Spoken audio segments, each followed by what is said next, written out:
Welcome to the Greatest Pod, where we discuss and debate what makes something great. I'm Ron Swallow. I'm Ed Greer. And I am producer Bill. This is our first episode, and just in case you haven't experienced us before, we want to let you know what we're all about. Give it up first for Ed Greer. I am a comic book curmudgeon.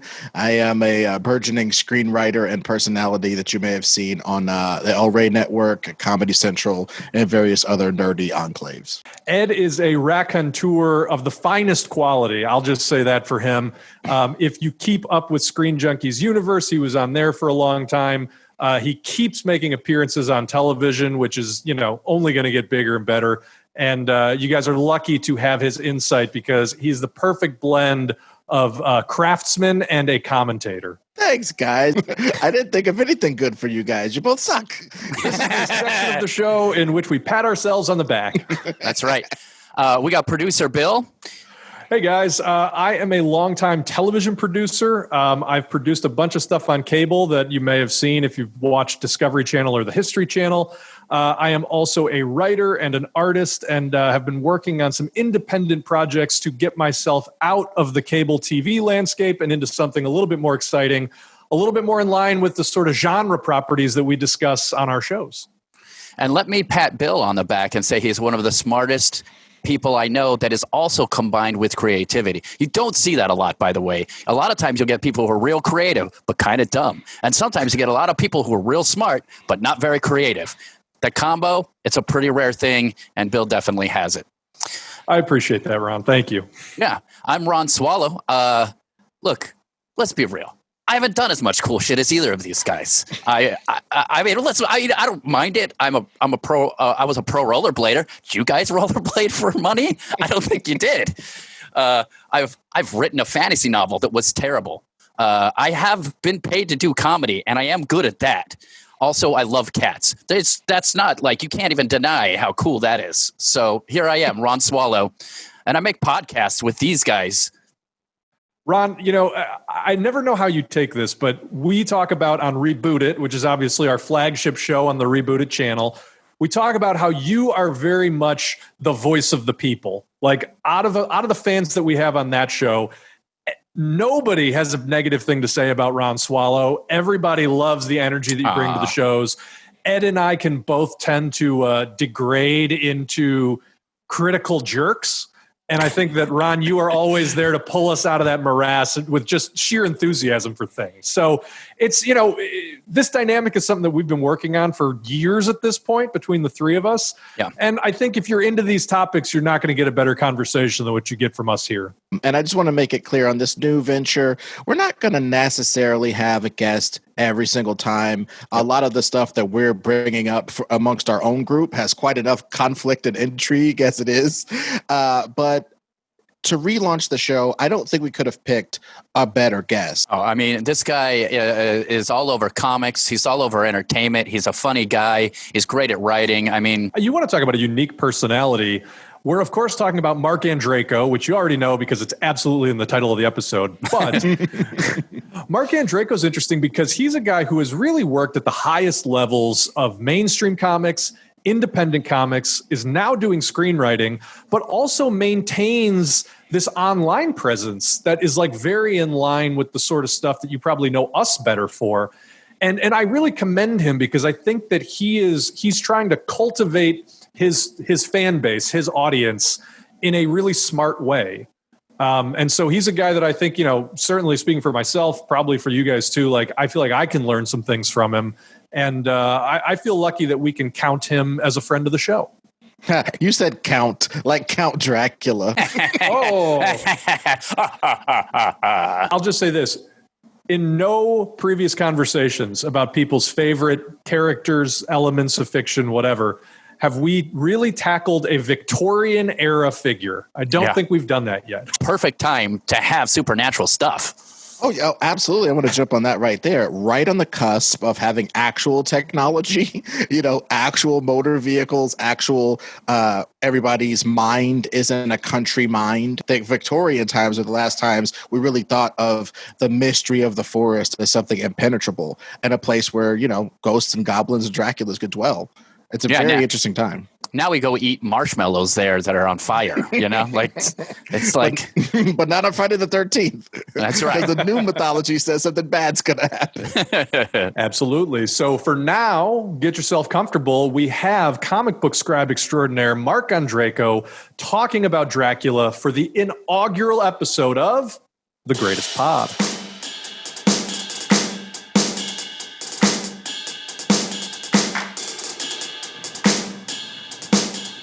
All right, guys.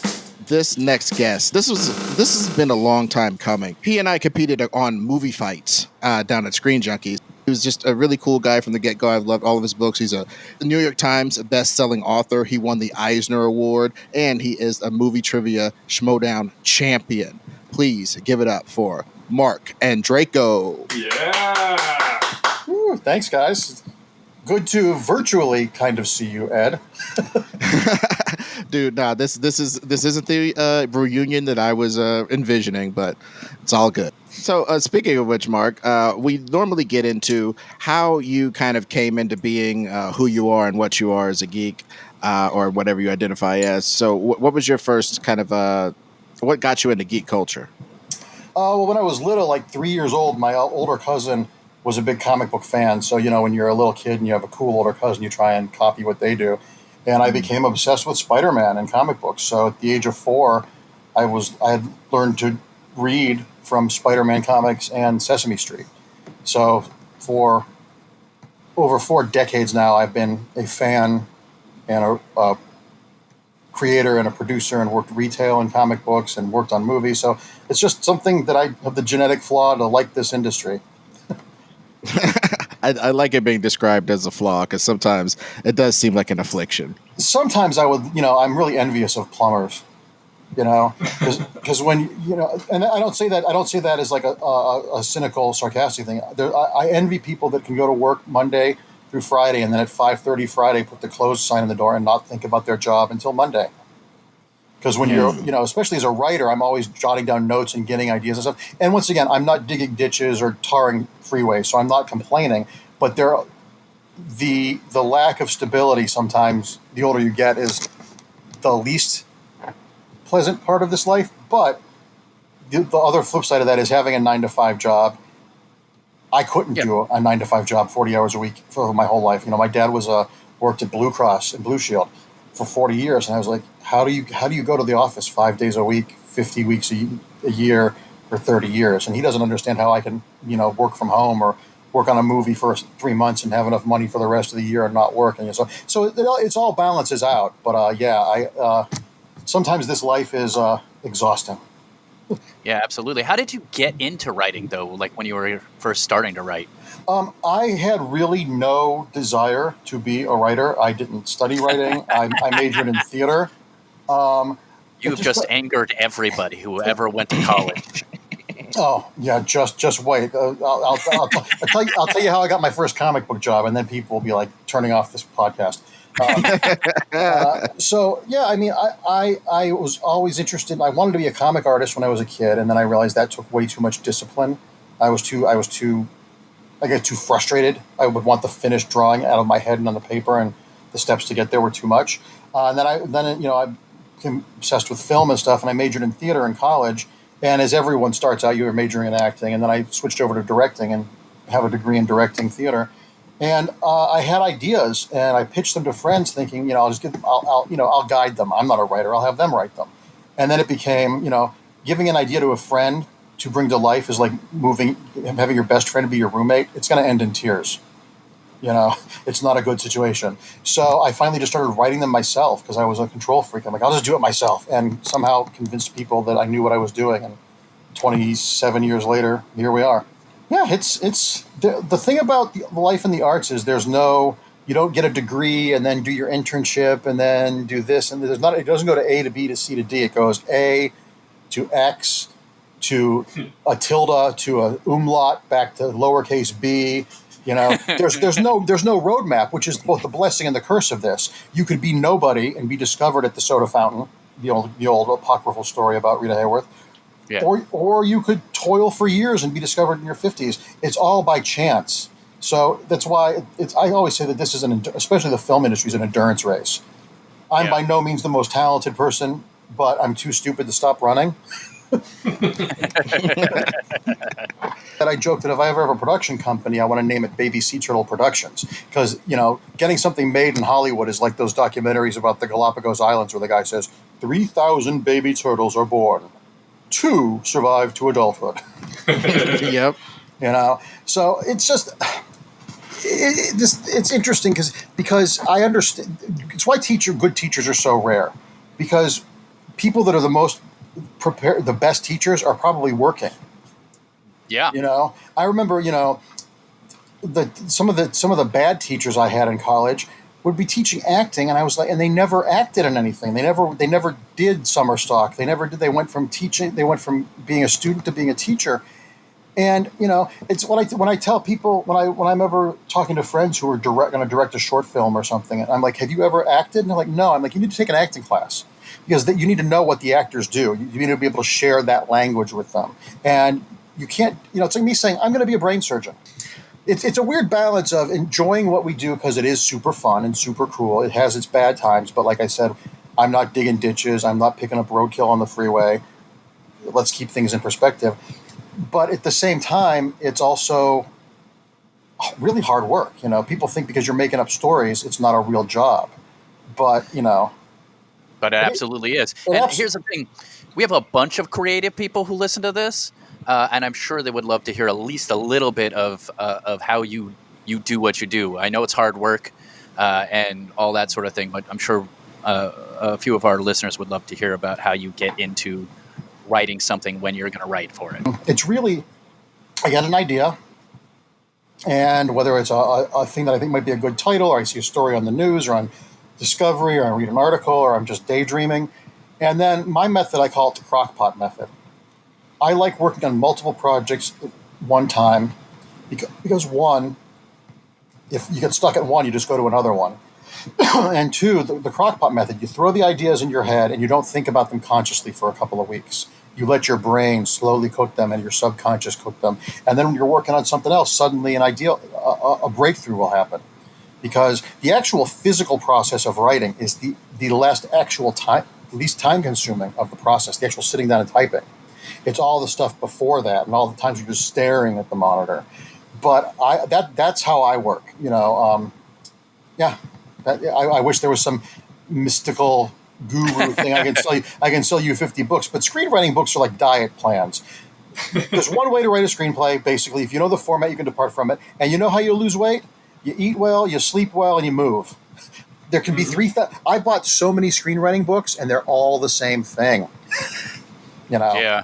It's all variations on a theme. I have to ask though, Mark, are you a structure guy? Are you somebody who likes to get an outline, or at least like the beats in place before you start writing, or do you love to just jump in and let it take you wherever it takes? I do bullet points. I like having all the bullet points, and then I can move. Sometimes they change, obviously, as the characters develop and that sort of thing. And I like having a title, and I like knowing what the last scene is going to be. Now, the last scene might change over the course of writing it, but I like knowing how it's going to end, and I need a title. And once again, the title might change as well, but I need those things. I think it's because I've grown up reading, Stephen King, who is a fantastic writer and writes some of the best children in contemporary literature. I think he's probably the closest thing we have to a Charles Dickens as far as a populist writer who's really good at his thing. But his endings, 1 out of 3 sticks the landing, if on a good day. Yeah. So for me, from a technician standpoint and from a standpoint of being an audience member, a great ending can make a mediocre thing look better, and a bad ending can ruin a perfect thing. And for me, I just need to have those. Once again, it's like when ballerinas spin, they pick a place on the wall to look at so they don't get dizzy. For me, having an ending and a title is I can look at that, and that even if that's not where I end up, it gives me a direction and enough structure. I don't like being too structured, because I think being overly structured, it's more like doing a recipe than it is being creative. You have to be open to things changing. As saccharine and fake as it sounds, sometimes the characters tell you things that you didn't know about them, and characters that you thought were minor become major, and vice versa. So you've got to be open to that stuff. So I like to be Jell-O that's almost set. Yeah. You set up a loose structure, Yeah. but let the story go where it needs to go. Yeah, because also it needs too, to change. In this day and age where there are so many places to get narrative or to get entertainment from, I want to tell stories that I'd be willing to pay $18 to sit in a theater to watch for 2 hours or buy a book. If I wouldn't pay for the thing I'm writing, how could I ask anyone else to? And a lot of times I write projects out of necessity. I write things that I want to see, not because I want to write them, but I'm like, well, if nobody else is going to do that story, I could do a good job with that, you know? So I try to try and think of it as in the three-dimensional chess of, is the story satisfying and interesting to me? Is it a story that I would be proud to ask people to read? You know, the one variable in there is, if you're getting paid, how many zeros are on the check? Because that can also make you like something. Yep. You know, I have a price. No one wants to meet it, though. You know. You know, Mark, when you talk about the stuff that you want to read, as much as you can boil that down, what is the type of stuff that you like to read? Like, what gets you excited to write something or read something? This is going to sound like I'm Pollyanna, but good stories. I know that sounds like a Miss America. My favorite color is red, white, and blue because they symbolize America. I know that sounds fake, but if I gave you my 10 favorite movies of all time, they're not all genre, they're not all American, they're not all English, they're not all in color. For example, was it 2017? My 3 favorite movies that year were Wonder Woman, Call Me By Your Name, and It Chapter 1. The year before that, there was a movie that came out called Amour, this movie by Michael Haneke. It was just an amazing movie about a married couple at the end of their lives as they're winding down and what will you do for love? And it was a really, really gloriously sad movie. But I also love Batman Returns. So once again, it just depends on the story. It depends on how the story is told. It depends on where I am at my point in my life when I watch something.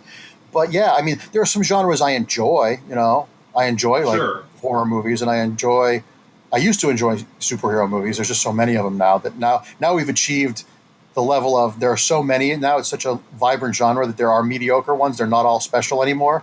I think we're in a place of blaseness. Sure. But I also give me a good musical. Give me a good noir. Surprise me. Show me something I didn't think I would like at all that I love. Those are the best. Yeah, I mean, hearing just some of the movies and stories that you're talking about, it sounds like you love sort of a certain sumptuousness to the way that it's presented. Like, you love something that's a little bit... operatic is probably too big of a word, but I don't quite know how to describe it. But I think there's a line you could draw between, like, Wonder Woman, the newest version of It, Amour, a musical. You know, there's a vibrancy to everything that you've talked about. There's a certain sort of humanistic vibrancy that I think would connect those. And I like the heightenedness of movies and theater because, everything, a movie is just coincidence. Why are you telling this story now? Well, because I want to tell this story now. I mean, there's no... It's why I don't like mumblecore movies or movies that are aggressively cinema verite, because I can see mumblecore walking down the street talking to my neighbors. I can see, colorless, unhappy people at my family reunion. I honestly do not know what mumblecore is. Mumblecore was a Sundancey term for these movies, like the Duplass brothers, where they're all these people that probably went to Juilliard or NYU and white people complaining about things in New York, and it's all real and and generally working from outlines rather than scripts. So a lot of dialogue. We're so artistic, we're improvising it, and they're insufferable. They're the equivalent. They're the equivalent of smoking a clove cigarette in an airless room. Yeah, it's this thing of this forced verisimilitude. Verisimilitude doesn't mean boring. Forced naturalism. Yeah, and some of these mumblecore movies are more artificial than a period, like a restoration drama. Absolutely. And one thing I was going to say, jumping in, is I think there are certain things that don't work without a little theatricality, and the character you bring to us is one of those things, in my opinion. Now that is a nice transition, That is Mary Hart Entertainment Tonight 1985 transition right I there. gotta tell you, Ed is good at the transition. Woo! That was smooth. You should be a nurse. I bet you wouldn't hurt my arm when you take blood. You just slid that needle right in without a hitch. Speaking of blood, that's mine. Well, that's how I transition. I put that ball on the tee for you, so don't overestimate yourself, sailor. Oh God! The first Dracula I remember seeing as a little kid was the original bootleg Dracula, Nosferatu. I was like 3.5 years old, and my aunt was visiting, I was sitting on the couch, and I just loved it. It was this silent film. It was on like the UHF weekend horror thriller things, and I just remember the starkness of the expressionism and the not knowing obviously at the age of 3.5 what that was, but the starkness, the angles. Like, this is really cool, and it's kind of scary. So I've always leaned into getting scared, and if vampires are permeating culture and can be overplayed. But if you look at Bram Stoker's book, the original book, basically the vampire myth had existed before that, but he crystallized it in a way that allows you to expand upon it in a way where people think that, vampires, can't be on open water, or vampires can't, garlic will do this. They ascribe it all to Stoker because he made it feel like you read the book, and the book does have issues. The book, for a 21st century reader, is a little dull and a little dry. Yeah. But you have to contextualize what it was like reading that when there were no films and TV and radio. Well, that was like, you're got a candle in your room reading that. But he took everything and made that character feel so versatile. I mean, because Dracula is very much like Batman, no pun intended. That character fits into different eras, different genres, different stories. He can be the hero of the story. He can be the villain of the story. He can be an elemental force. He can be a tragic figure. He can be sexy. He can be repulsive. He can be violent. He can be elegant. He can be all those things. And you just look at all the different versions of Dracula. I think Dracula and Sherlock Holmes are the two most adapted characters in literature into film. And you look at the different versions of Dracula. You look at the Bela Lugosi one versus the Christopher Lee one versus George Hamilton in Love at First Bite versus Gary Oldman. There's just or the TV versions they did with Dan Curtis, the Dark Shadows guy, did the one with Jack Palance playing Dracula, or there was a Louis Jourdan movie where he played Dracula. Louis Jourdan was probably most known to nerds as Dr. Arcane in the Swamp Thing movies, but he was also, and I think he was the villain in Octopussy as well. But the character, and there is something sexual about it: the piercing of flesh, the blood, the sharing of fluids, blood imagery has always been, what's the term for it? The sanguineness of it. And then you can transpose that into homosexuality with, the lesbian vampire trope and men biting men. It became, vampires rose back into prevalence during the AIDS crisis. Interesting. Because there was, wasn't there a lesbian vampire book just before Bram Stoker? Carmilla. Yeah. Yeah, that's what it is. It's about a girl in America post the Civil War, and this girl shows up, and she's a vampire. Yeah, there's multiple movie versions of it out there, and most of them are pretty decent because it's a pretty great story. Okay, so you love Dracula. Dracula's an interesting character. How do you feel about where vampires went after Dracula, and how obviously Dracula, led vampires to exist in this format eventually? Well, I think there's a vampire story for everyone out there. Yeah.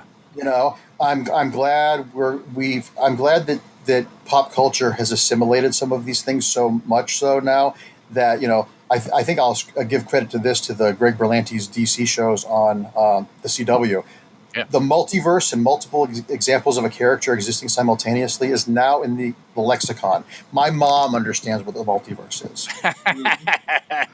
I mean, you talk about a day that I thought I would never see. That is significant, Mark. I agree that is very significant. And DC and Greg Berlanti don't get enough credit for that. You could argue about the quality of the films that the DC Extended Universe does, but Greg, and with Arrow and all those crossovers, made multiple... The Greg Berlanti CW shows made Into the Spider-Verse possible. Yeah. Because they primed the pump for us. Oh, there can be multiple Batman and Superman and stuff. And it's and it's the same with Dracula. There's a version for everybody. Whether it's Count Chocula, whether it's Adam Sandler in Hotel Transylvania, or whether it's a vampire monster in 30 Days of Night, those are all valid. Well, one thing I was just going to say about the multi-use of the vampire iconography and specifically the Dracula iconography, it is very much he's likened to Batman, like you said earlier. But to me, there's all kind of associations. You could liken him even to somebody like Superman, in my personal opinion, because he begats all these other things. Like you start to see the form through this character. Yeah. This particular form of supernatural horror. Every part of it is in there. The mist in the night, I could turn into mist. The very fog might kill you. Oh, you see a dog in the distance? That might be me, bitch. Yeah. You see a bat in a tree? That might be me. Everything's scary. The night is a horror. All that stuff is very well, the stake is driven through that way back in that book. And I just think, obviously, you said it from Jack Palance to Frank Langella, Gary Oldman, all these greats of the screen have done Dracula. It's kind of, you're right. It's Sherlock Holmesian, but like the villain Holmes. Yeah, what's great about you, it's funny you brought up the Frank Langella because I just got the Blu-ray of that movie. And that was an adaptation of the stage play that was happening. Frank Langella got the role of Dracula in the film because he played him on Broadway. And what people forget, and I wish there was I'm sure Broadway now might have a video of this available, but the set designer, the production designer for the Dracula that Frank Langella did on Broadway was Edward Gorey. Oh, wow. And there's a pop-up book of his set drawings in his style. And it was I believe that it was inspiration for Francis Ford Coppola's Bram Stoker's Dracula, because the original deal for that was, with all the opulent costumes and stuff in that movie, Coppola was originally going to do it with no sets. It was going to be curtains with projections, like it was a 1920s theatrical piece with the full costumes, but there'd be projections and shadows and stuff. And they got pretty far along with it. And apparently, I think it was in Premiere Magazine back in the day that he actually said in an interview that Sony got too freaked out by it and said, "Here's $30 million, go build everything." That makes us nervous. As much as that would have been interesting to see that experiment, I do think that the production design, say what you will about the rest of the movie, but the production design in that Bram Stoker's Dracula from the 90s is just unbelievable. Oh, I'll fight somebody that badmouths that Dracula. Is that the Keanu Reeves? The Keanu Reeves one. Yeah. There are some flaws in it, but the things that are flawed in comparison to all the amazing stuff that is in that movie, it pales in comparison. I mean, yes, Keanu's accent is wonky as hell. Are you a vampire? Oh, bloody inferno! Yeah. No, but one thing that needs to be respected, though, and you hit upon it, Mark, that movie came out, and Universal, seeing the success of that, decided that they were going to try to do their whole the shtick. They tried it at that time, and it produced a bunch of sucky crap because all of it was worse than the Dracula movie that started to be maligned. Well, I'll say that. I will say this. Gary Oldman didn't deserve an Oscar for playing Admiral Akbar, playing Winston Churchill. That was his Scent of a Woman Oscar for his career, because he should have been nominated for Dracula, because he is a tragic monster. You don't sympathize with him, but you empathize with him. And that's a problem we have culturally, especially in America. We confuse empathy and sympathy as being the same terms. Understanding why someone is the way they are is not approving or agreeing with the way they are. And as Americans, we can't separate that. And there's so many great things that have not taken off because they challenge us. I will say this movie, Dracula, the idea of, as a guy who was raised Catholic, I get why he's pissed at God.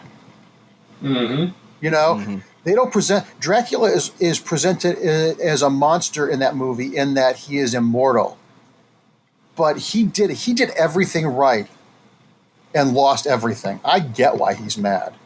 Oh, I mean, it's weirdly similar to the movie There Will Be Blood, where like the prologue sort of justifies all of the horrible stuff that you see the character end up going through. I think that's true with Dracula. Just seeing like everything that was taken from him, even if it's done in sort of that really high... Actually, that's, now that I think about it, that whole idea of doing the whole thing using nothing but shadows was kind of preserved in the prologue of the Coppola movie where they give his backstory. There is next to no CG in that movie. 99%, except for a couple of times where he transforms into like rats and stuff. They do little transitions, but all of that stuff was in camera. And in fact, when he first comes to London and he's walking down the street, they used a camera that existed in 1895. They made color film for that camera. All those effects were in camera. So as a technical point, that movie is just, I feel about Bram Stoker's Dracula the way I do about Oliver Stone's JFK. They are so they take so much different media that you have to like and respect those movies just for what they do with media. Mm-hmm. The seamlessness. When he's writing the letter and the train is projected across the top of the letter and the map is on his face, I mean, it's gorgeous. I also remember, correct me if I'm wrong, but I feel like that movie came out and that was almost a resurgence for really classic, like 80s style creature effects, where movies just weren't doing that to the extent that they were, say, in the 80s in the heyday of like Terminator and Alien. And Coppola sort of brought it back in a big way. Well, and I mean, and the people that worked in that movie, the costume designer who has passed away, who's a Japanese woman whose name I will butcher, so I'm not even going to try, who designed all those costumes, that was glorious. Mike Mignola did the storyboards for that movie. Oh, yeah, I remember. I distinctly remember reading those Topps comics. I remember it. IDW just put out a hardcover restored version of it, a collection of the Bram Stoker's Dracula, the movie. Fuck yeah. In black and white, so you can just see all the art. Yeah, Mike, I believe the castle, Dracula's castle looking like a dead person, the dead king in a throne, I believe that was Mike's idea. I buy that totally. That's so weird. I didn't know that Mignola did the storyboards, but now that you say that, like, I totally see. It might have been conceptual art. Okay, I don't know. I think it was concept stuff. But like in the original movie, the original opening, when the blood is coming out of the cross in the church, the camera goes up, pans up under the ceiling, and is looking down on Elizabeta dead there, and the blood, she gets eventually submerged in blood, and it dissolves to red. And they filmed part of that. There's a lot of extras that were on a Laserdisc version of the movie that haven't been transposed over to Blu-ray, but there's so much footage from that I would love to see. I would, if I had crazy, like, Howard Hughes money, I'd have a suit of that red wolf armor. It's pretty badass. I would look like a pregnant wolf, but it would still be cool. Well, what's really cool is the Coppola Winery up in Sonoma has one of the original costumes on display, so you could see it up close. It's wild, man. I'm trying to remember. Is it the Klimt dress? No, it's that red armor you're talking about. Oh, okay. And it's made out of something weird. I don't remember. It might be the whole thing is like made out of rubber piping or something. Yeah, it's something like that. It's like basically it's tires without treads. Yeah. Yeah, and it's interesting how it like mimics a sort of ultra musculature too. Yeah, it looks like a skinned animal. Yeah, exactamundo. And one thing I was going to say is one thing that persists in the Dracula myth that I'm finding. I was just looking at it. Obviously, the Vlad the Impaler stuff, and people dance around that, whether it was intentional or not. But one thing that keeps coming through is, if you watch anything on Vlad the Impaler, half the people go, this dude was an animal. And half the people go, he was a dude of his time, but he was the best dude of his time. Killing and doing what he could do, and blah, blah. And then you see certain movie treatments where it's like his people were being killed by the Saxons and shit, and he had to make this deal with the demon to get these superpowers, but the price was being Dracula. Two people in Britain in the 1700s, George Washington was probably considered a terrorist. Mm-hmm. Yeah. It's all about perspective. Did he do monstrous, inhumane things? Yes, he did. But it was war, and those same things were being inflicted onto his people. And by doing those grotesque, horrible things, he made a name for himself and had an impact where you're like, oh shit, I don't want to end up with a spike up my ass, rotting in the sun. So once again. Do I agree with what he did? Not necessarily, but I try to understand it because no one, unless you're writing melodrama, thinks they're a villain. It's one of my favorite scenes from The Simpsons is when Mr. Burns and all the other executives are on a table and they pour a drink. They go, "Gentlemen, to evil," and they toast. Villains never think they're villains, and heroes do villainous things. So you can't write someone unless you're writing very basic black and white sort of heightened crazy stuff. You can't write a villain and not try to figure out why they act the way they do and what put them there. Once again, that's not approving of what they do, but it's understanding of what they do. Makes sense. You should never 100% agree with all the characters you write, because then you're just writing like Bible stories. You're like, it's all didactic. Yeah, well, in that spirit, you are judged by your deeds, and a lot of the times we ask people, what are some of the feats that Dracula did in some of the stories that really captured you? Because obviously, it's not just that he's a weird nobleman who skulks the night or bites people. There's got to be other stuff. Well, I think the idea that he is basically the last of his kind and has to hide who he is, I think that taps into why people like superheroes, the whole secret identity thing, and growing up a gay kid having a secret that was kind of cool but could be construed as bad. That stuff reads, especially in genre. The more a real world thing is wrapped in genre, the more personal it becomes, which is so counterintuitive. The example I always use is like Buffy the Vampire Slayer and My So-Called Life were about the exact same thing. My So-Called Life was on for 1 season. Buffy was on for 8 years. What was the difference? My So-Called Life was so achingly real that teenagers probably didn't want to be in school, being in love with a guy that didn't like them and being ostracized, to come home to watch a show that was exactly that. But if you wrap the metaphor in your boyfriend's a vampire, and when you sleep with him the first time, he loses his soul instead of he doesn't call you back the day after.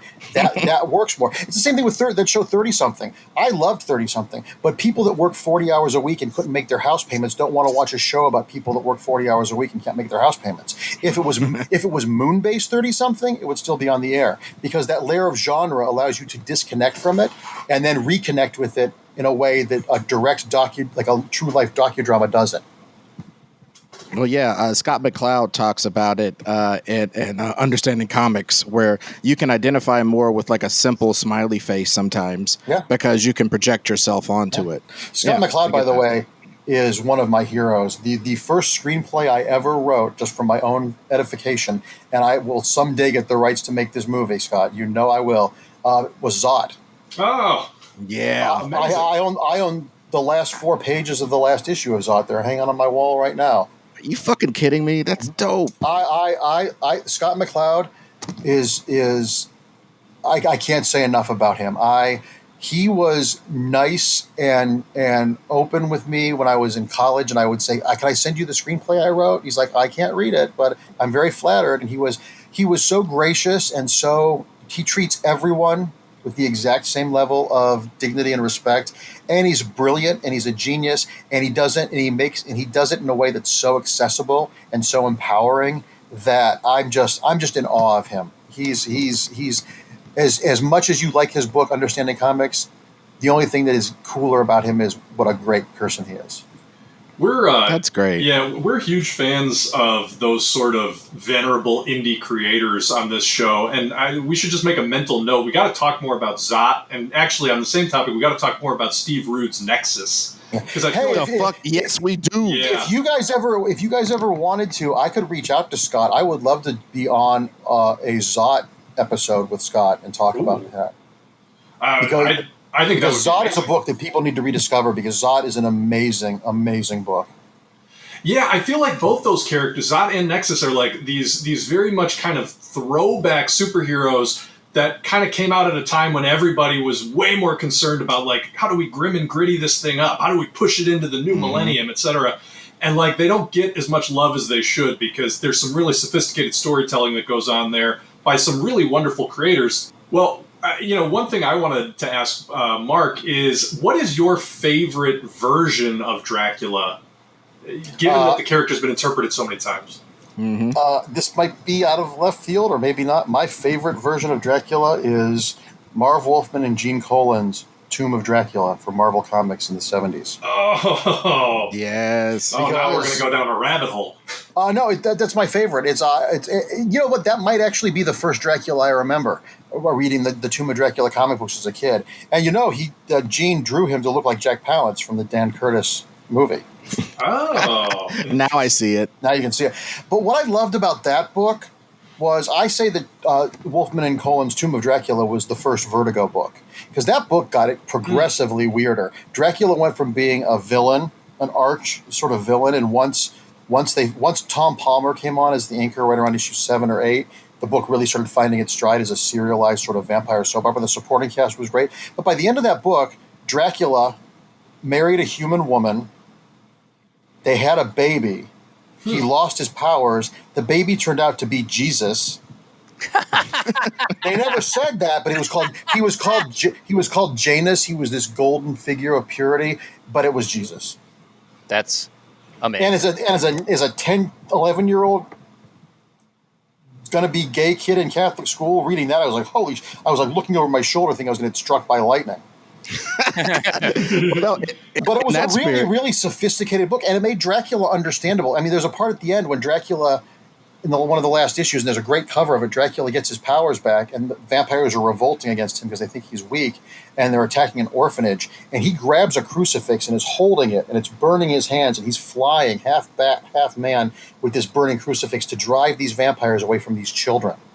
And it really made you rethink what evil is and all that sort of thing. And it was just a wonderful, wonderful, wonderful book. It holds up. I just did a COVID quarantine reread of the Tomb of Dracula stuff, and it's just exquisite. The art is perfect. That's probably, and after that, I would say probably Bela Lugosi, just because that image was so impactful. The movie's kind of dull by today's standards, but I love that he was saying his lines phonetically, that he didn't know what he was saying, which is why it's so weird. Because he didn't speak English well, so when he says the creatures of the night, what sweet music they make, he didn't know what the hell he was saying. That's unbelievable. It makes it really interesting. Oh, here's another great story. This is another great side story about Dracula. You know that when they did the 1931 Universal Dracula, they shot a version in Spanish at night. Yeah, I did know that. For the Mexican audience, because the Mexican audience was always a big theatrical audience, and horror movies do really well with Latino, probably because of the Catholicism, spiritual stuff. So they used the exact same script and shot the exact same movie with a different cast at night at Universal. Chris and Paul Weitz, the director writers of like Rogue One and The Farewell and American Pie and About a Boy, their grandmother played Mina Harker in the Mexican version. Wow! So incestuous Hollywood stories. I mean, so I know Chris, and Chris and I, hopefully someday I'll get to work together because he's an amazing dude. But when I first met him, I was like, this. I said to him, "This is for me. This is like meeting the Shroud of Turin because your grandmother was in that movie. His mother was in Imitation of Life. His mother was an actress. It's just like in his office, he's got a letter from Billy Wilder on old onion skin. I touched it and my eyesight got better. Oh my God, that's crazy. but that's just a bit of trivia. And if you should watch the Mexican Dracula on that, because the guy that plays Dracula, just because Spanish is just an inherently sexier language, it's much sexier than. That's awesome. Where the Bela Lugosi one, it's like he's some weird elemental force, and this he's like libido. Awesome. Well, along those lines, though, we wanted to ask. I wanted to ask: did you learn any lessons about life from the character? Because it seems like there are a lot of different ways your personal life leaks into your like of Dracula. Well, I think for me, I think Coppola did it. Summarized it best. Love never dies. He did that. That movie was Francis Ford Coppola dedicated that movie to his son who was killed in a boating accident. And all of us will experience death and tragedy if we live long enough. Hopefully they're tragedies in a minor key. But yeah, especially because being raised Catholic, I'm now an atheist. Yep, that's how it works. The idea that, it's like being an alcoholic. You're never not an alcoholic. You're always Catholic. There's a distinct pipeline between Catholicism and atheism. Dude, I really think that fucking Dracula is so many things to so many people. And you talked about the delusion thing in the recent adaptation of Dracula, which I know a lot of hardcore Dracula fans didn't like. The Netflix one? Yeah. Oh, good fucking God. Ugh. Yeah, and that one they try to posit that Dracula was even deluding himself and being scared of crosses in the sun. Like it was like you could go home the whole time, Dorothy. They have a moment at the end like that. I'm just like, oh Jesus Christ, man! That miniseries is like Neil Blomkamp's career. Oh, it starts well, and if then you goes watch to it the in gutter. reverse, they're brilliant. If you watch it in order, it's diminishing returns. The first 2 hours of that the Dracula on Netflix was like a Hammer film. I'm done with people saying they're doing perfect adaptations of the Bram Stoker book and then having lesbian atheist Van Helsing nuns in it. but there was a certain 60s Hammer horror film, American International Pictures kitsch to that first one, and the guy that played Dracula was great. Then the second part was all on the Demeter, which I'm like, okay, yes, it was. All right, fine. Then the third part, Van Helsing's now a YouTube influencer and texting. Well, yeah, it's like to me, it was one of those classic you can't stick the landing things because and the spoilers for the series. Even though you should, if you like Dracula, watch it or be mad. No, spoil it all because I want to save people 6 hours of their life. Because I am so forgiving for Dracula stories. I try to find something. There's always at least Dracula movies are like Prince albums. Even when there's bad, there's always one or two great singles. Yeah. Well, dude, I felt like the first episode was a good single. Yeah. And then I think it just goes steadily downhill until the third one. They try to jam so many things from the book into the modern continuity. The character that's obsessed with death. The problem and wants with the to third die part and all was this jazz. They weren't making Bram Stoker's Dracula. They were making their Dracula. Yeah. The writers and directors and the producers of that, the Stephen Moffats, I think it was him, right? They were the stars. The story served. They put a square peg into a round hole because what they did in that last part isn't not interesting. But it's not interesting when it's Dracula because it has nothing to do with Dracula. You could do something with horror and with evil and spiritualization and how modern technology and that sort of thing. You could do something really fantastic there. But with all the last vampire, with all the changes that they made with the lesbian warrior ninja atheist nuns, which I thought was super cool, by the way. It was so pulpy. But they kept changing and changing and changing and changing. And if you're going to change the story that much, why are you calling it Dracula? Well, we normally ask it. Sometimes we don't get a chance to ask this question. But 8.5. Is there? that's huge. But I have to do it twice. Shoe size, right? I have to do it twice. I was gonna ask. I wasn't gonna ask that. I was gonna ask how big your dick was, Mark. Basically, one thing I was gonna ask you is: was there anything that egregious? Any other adaptations that you were just like, wow, that's a liberty, you know? Because normally we don't get to ask that. A lot of times the characters stay on model, but this one's been so adapted so much. You know, I think everybody who's a fan of vampires has the rules they like. In vampires lore. I will admit that as a kid, I did not really like the 79 Langella Dracula because as a kid, I wanted fangs and blood and special effects makeup, and I didn't know when I was 9 years old that was based on the stage play. If you watch that knowing that it's a filmed version of a stage play, it works better.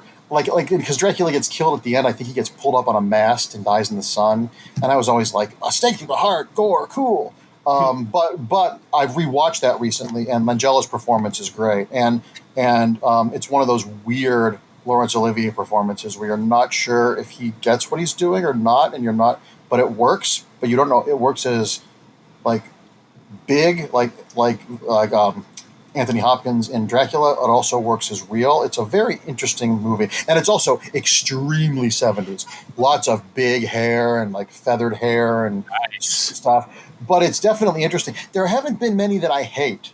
I really hate the one that they just did because it started out as such an interesting thing, and what those guys did with Sherlock Holmes was so interesting, and what those guys did with Doctor Who was so interesting. And this just felt like, I don't know. It felt well, I mean, but just jumping on that really quickly, and I don't want to defend it, but I think what you just said there is very telling because the last part, and I guess maybe the second half of the second episode till the last part, to me, starts letting me down. I kind of was bored by the Demeter stuff a little bit. I understood how faithful it was, but I don't didn't need like 2 hours of the Demeter. Exactly. He's the only character on that ship that is in the rest of the book. I get it. He was killing them slowly, and they're all dead now, and there's no one driving the boat. I don't need 2 hours of that.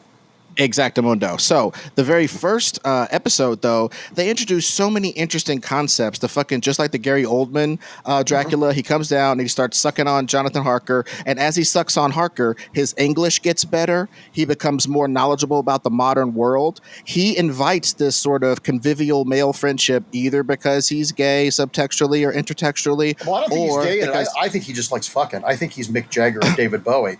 I think exactly. He's just so arrogant that he's like, yeah, you get to suck my dick. You know, I think he's all about pleasure and power, and I don't think he doesn't care what gender it takes. That's like absolutely. No, absolutely. So that was also part of the original conception of the story. But that's why I hate this so much, because it starts out with all that great potential and all these ideas, and it feels like instead of them exploring those ideas to not even a logical, to an interesting end, it feels like I'm going through their notebook and it's just all Post-it notes with, what about this? This is cool. Oh, what about this? It's all this stuff, and it just sits there. Mm-hmm. Well, yeah, especially as they try to move it along. Once they set the table, it's a great meal. By that third part, it is like a wedding cake with ice cream and honey and chocolate syrup, and then chocolate bars and more honey and then more cake covered in sugar. It's like, stop. Stephen Sondheim has a famous phrase of, it's like putting a hat. Don't put a hat on a hat. This is putting a hat factory on a hat. Because I agree with everything you said. I love the idea that he absorbs culture and stuff through sense memory and through blood, like planarian worms, like, you know, the worms that are trained in the maze. If you cut them up and feed them to other worms, those worms know how to do the maze. There's all sorts of that alone is enough for a miniseries. There's enough there to explore. There's 3 seasons of a show to explore there. They jam all this shit and they top load this, make it so top heavy, and then it goes into these flights of weird, like 70s penthouse forum. No, dude, exactly. But that's kind of what I'm saying, because, like, yeah, it's one of the things that gets lost in the translation of the book most often, in my personal opinion, is the Victorian English people's fear of any sort of sexuality in their women. Every time a woman is even mentally or physically or any kind of way touched by Dracula, she's tainted in some way. And if you notice, the chicks are either released by them getting murdered because they got touched by the taint of Dracula, or they get redeemed by some male act of valor or whatever the hell. They got tainted by Dracula. His taint didn't touch them. Yeah, no, exactly. That's a whole different Dracula movie. I've seen that one. That's a great one. I want to write and direct The Taint of Dracula. Drop that taint on them. But no, for real, the thing that's interesting is, so that's one fear, right? Is the fear of their women being overly sexualized. The other thing is this foreign element coming in, and the fact that Dracula had to bring his old gypsies. Yeah, it was the same racism that we're seeing now with people, you know, with people from Syria coming into Turkey. It was the same, that Eastern European, you know, gypsies was the term back then, but the Romani people that were just basically, you know, wandering. Absolutely. And what's fascinating about the sexual stuff you were talking about, you know, absolutely the demonization of women as sexual beings. You know, when women got horny, they used to call it being hysterical, and the doctor would masturbate them to cure them of this. It's amazing that women didn't rise up and kill every single man on the planet. Well, and the thing, all of these different fears being summed up in one thing, and then down to the fact that he had to bring his soil to that soil, right? So he's stealing assimilation from you by sucking your blood. He doesn't have to learn your language. He'll leech it off of you some sort of way. Then he comes to your town and he has to bring his hometown dirt with him to even travel and live here. Literally, he has to bring the dirtiness of his past country to your country. The filth of his homeland. Yeah, I mean, you know what I'm saying? We in this past 10 minutes have written a more interesting Dracula miniseries.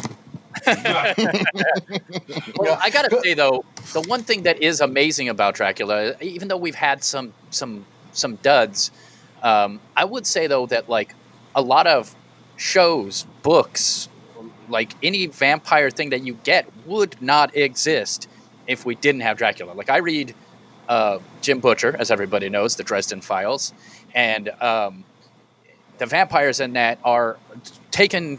I mean, there isn't Dracula, but like all of the lore is either taken from Dracula or morphed into something based on that original lore.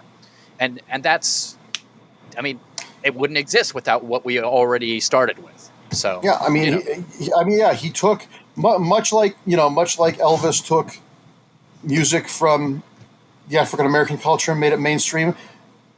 Stoker took lots of old myths, Eastern European myths, and old stories and folktales, and shook them up and remixed them in a way that made them accessible. Which makes it doubly funny that Mike Mignola worked on Dracula, because that's what Mike Mignola admits. And I'm not saying admit like it's a bad thing. He is saving old folktales in Hellboy and repackaging them. He is a repository, much like a vaudevillian comedian who knows all the old jokes and can put his own spin on them. He's doing that. He's keeping it alive. It's fantastic. Every story that's told is influenced by a story that's already been told. Mm-hmm. Absolutely. Superman is Gilgamesh, is Jesus, is Moses, is King Arthur. I mean, all these stories, it's why I hate the fact that copyright law has become such a corporate thing, because things should go into the public domain. Things should be shared, because I don't think that J.K. Rowling's great-great-great-grandchildren should be billionaires just because their great-great-grandmother wrote a book, and have control over that. These things need to go, because let's dissect that. You can dissect Harry Potter and take the pieces from where those are from other things. There's something to be said about our culture being sort of, and our storytelling being sort of like one of those man-o'-war jellyfish. A man-o'-war jellyfish is giant, but it's not one jellyfish. It's a whole community of jellyfish that are like Voltron together. We build upon the stories people told before us, and hopefully our stories will allow people to build on the stories we are telling now. Yeah, I think it shows how alive an idea or a concept is if people want to revisit it. Now, there's a fine line between fan service, and retelling a story you like and just retelling that story exactly, and using that as a stepping stone. Yeah, I mean, it's not, there's a difference between being a plagiarist. There's a difference between Gus Van Sant's Psycho and Francis Ford Coppola's Dracula. Yes. That is a qualitative as hell difference. That's beautifully stated. Don't get me wrong. I mean, that's low-hanging fruit to make fun of the Gus Van Sant one. I think Gus Van Sant probably loves the original Psycho, and I think if I was presented at the time, that the idea of the concept of doing that's interesting. It didn't work because the original already exists, but even though Coppola's is called Bram Stoker's Dracula, a lot of it has nothing to do with Bram Stoker's Dracula. Yeah, he just had to use the name. But he uses it as a springboard to expand the story and make the story feel fresh. He's not just retelling a story because he likes it. Exactly. So now, speaking of stories, this is where we like to give you a chance to tell your own Dracula story. So if there was something you could tell in the Dracula lore or something new, what would you like to do? I don't know if I have anything new to say about Dracula. I would love to run a Tomb of Dracula show, a Marvel's Tomb of Dracula show for Hulu. Oh. Because it could never be on Disney Plus because you have to make it scary and mature, and that's, I think that's ripe for adaptation. Would you have Blade in it? Yeah, absolutely. The only question. Actually, the pilot episode of this is a blind pilot in the first season of the Blade show. Yep. Absolutely. And Marvel is going to be bigger than Dracula's name on the front of it. But I think there's so much rich stuff there. There's so much. Can you imagine? You know who I would cast as Dracula? Who? Hugh Jackman. Interesting. Oh, he would be phenomenal as Dracula, actually. He looks like the Gene Colan drawing, and he's a physical presence. Yes. And because of all his theatrical and dance training, he knows how to move and be, he knows where his body is in space. And I think him playing something darker. Some of the most interesting moments in the X-Men movies are when his Wolverine gets to be Wolverine. Yep. He's one of those guys like Tom Hanks who I desperately want to see play a villain. Yes. Because they never do, and I bet they'd be really effective. I mean, this is off the topic, but my wish list for if I was going to cast a Superman movie, I would cast Tom Hanks as Lex Luthor. That would totally work. Dude. Because you understand why the world would love him because he's Tom Hanks, but behind the scenes that he's a monster. Look at the moments where we've seen Tom Hanks be angry. Look at the couple of quiet moments in Road to Perdition. Tom Hanks is the Midwestern dad who lets you get away with everything until you push him so far when he stands up and starts jiggling his belt, you stop. honestly, So when Tom Hanks does get to be mean, you know you've crossed a line. And I think he would love to play that. I would be like, if I was Warner Brothers, I'd be like, Tom Hanks, here's $50 million. Be Lex Luthor. oh, I think he would chew the scenery all the way to hell, and I think it'd be great. I think that'd be amazing. I think he'd get an Oscar. I think he'd get an Oscar for it. I think he would, because Lex Luthor is basically Donald Trump but smart. Yeah, you'd have to write the role to a level that he could actually do something with it that would be Oscar worthy, but I think that's possible for sure. Absolutely. Anyway, that was that. So I would do that. That would be what I would do for Dracula. That's all. I would love to do a new stage version. That's something I'd do. I would love to adapt the novel for a new version for the stage. Can I just say I miss capes? Like those type of capes, like Dracula capes. They're not functional, but you know what? Black and white movies make two things look amazing, and one is not functional and one is bad for you. One of the things they make look amazing are capes. Yep. And the other thing they make look amazing is cigarette smoking.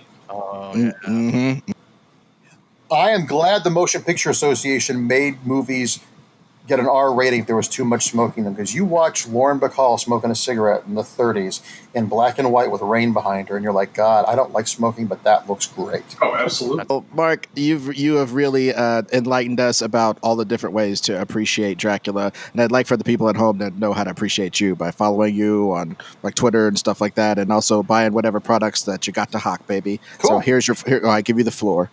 Well, if I didn't drive you off with the flavor that is me, because I realize it's an acquired taste, you can follow me on Facebook or on Twitter. If you are not politically engaged and you are on the right side, not the correct side, the right side versus the left, you probably don't want to follow me. If you think 5G is making us microchipped, you definitely don't want to follow me. I don't think anybody thinks that. At least I hope not.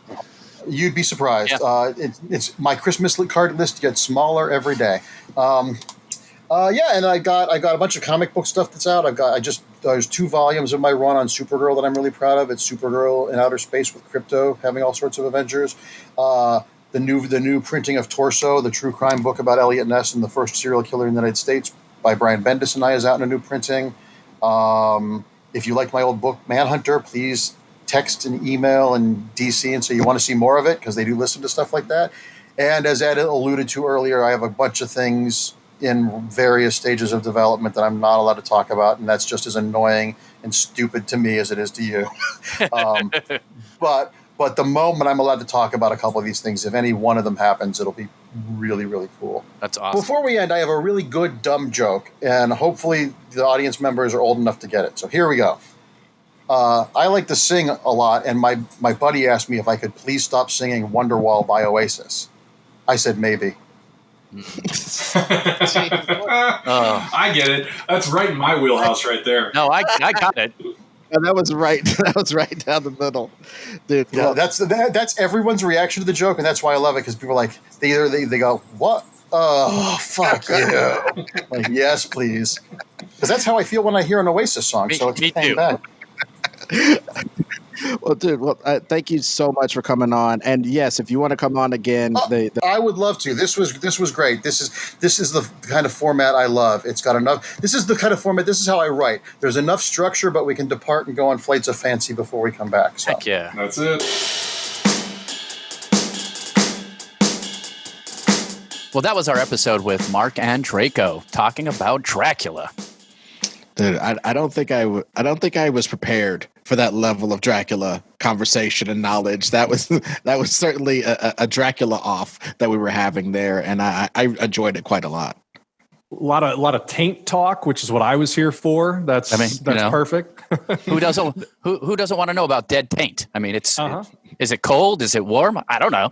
100%. No, I think it was interesting because he brought in a real love for like the classic take on Dracula, while still being able to acknowledge that, it is of a different time. It belongs to a different era. And like, there's things that you could take away from it storytelling wise to bring to the modern day, but like, it's not necessarily an easy transposition to take Dracula out of his context. But how amazing it is that it has lasted the time that it has in such a legendary form. I mean, that's pretty impressive with anything that lasts this long. Oh, absolutely. more than superheroes, like Dracula is one of the new modern myths. I mean, that's just something that endures and is constantly reimagined. It makes sense that a guy who loves superheroes as much as Mark does is also into Dracula, and he acknowledged as much in the show. Yeah. Oh yeah, absolutely. And it's just you touched on it just now. The willingness, like he's a guy that just reinvents himself. The legend of Dracula being able to be reinvented so many times is a testament to the fact that the things that it tells you to be scared about aren't going away. Nothing of the you scared about mixing blood? Boy, do we have an era for you. You think sex is dangerous? Let me tell you about the 80s, 90s, and up to now.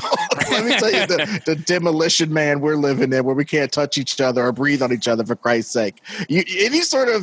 All the pestilence myths, the lusty myths, the foreign influence coming to your shores to weird you out.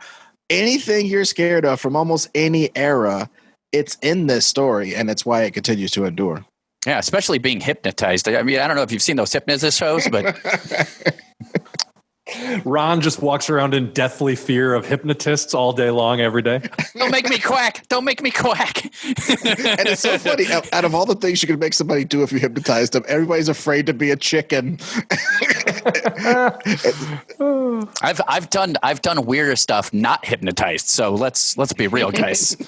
It's all on a spectrum. It's all relative, what the hypnotist can get away with. So if you want to hit us on our email and tell us all about your particular fears about Dracula, where can they do that, Ron? It's very simple, guys. It's emailthegreatestpod@gmail.com. Bam. That's it. But if you want to email us something cool, like what you think the greatest is or your thoughts on Dracula, we would love to read them, and you might even get to hear about it. So it is emailthegreatestpod@gmail.com. And this might be a good time to just bring up, one of the things we're trying to explore with this show is the very definition of greatness. How can you find greatness in unexpected places? I mean, we see ourselves a little bit as like pop culture excavators. And what we really want to do is look into some of the nooks and crannies, things that people may overlook or ignore completely, and try to understand why those things are great too when you give them the proper context. Context is key on this show. Couldn't have said it better myself, Bill. Yeah, so sometimes you might hear us be super positive about stuff. Sometimes we might break something down. But either way, we'll get at what is great about it and show it to you guys as well. So, Ed, where can we find you outside the parameters of this show? Well, at Ed Greer Destroys on Twitter and Instagram. You can check out some of my dope art on Instagram, and you can check out my musings on Twitter. And you can find me at Ron Swallow or at Dorky Swallow. I love the Instagrams the best because I like to put pictures of my cats on there, and they're adorable. You can find me at CBillDraw on Instagram. If you want to purchase some art, I'm also at BC Studios Art on Instagram, which is where you can find a link to my Etsy shop and see some of the things that I'm doing on commission. And then, of course, you can find all of us on Reboot It, on the Reboot It channel, the flagship show with the great Billy Business, where every week we are taking a property that Hollywood can't help but redevelop, and we are trying to do it better than anybody else who's going to approach that property. So rebooting franchises every week on Reboot It. And then, like I said, find me on Instagram at CBillDraw. So thank you very much. At the end. Yeah, I know. So thank you very much for checking out The Greatest Pod. We will talk to you next week. Yeah, maybe something else. Yeah, I mean... what about just embracing the saying of the greatest pod or something, Okay, that's hilarious. You know what I mean? Yeah, Just, sure. Yeah. Like that sort of flavor. So let's end with some of that. So thank you for checking out The Greatest Pod. Serviceable. Make it work. I like that. Cool. I mean, that was short to the point, but yeah. No, I loved it.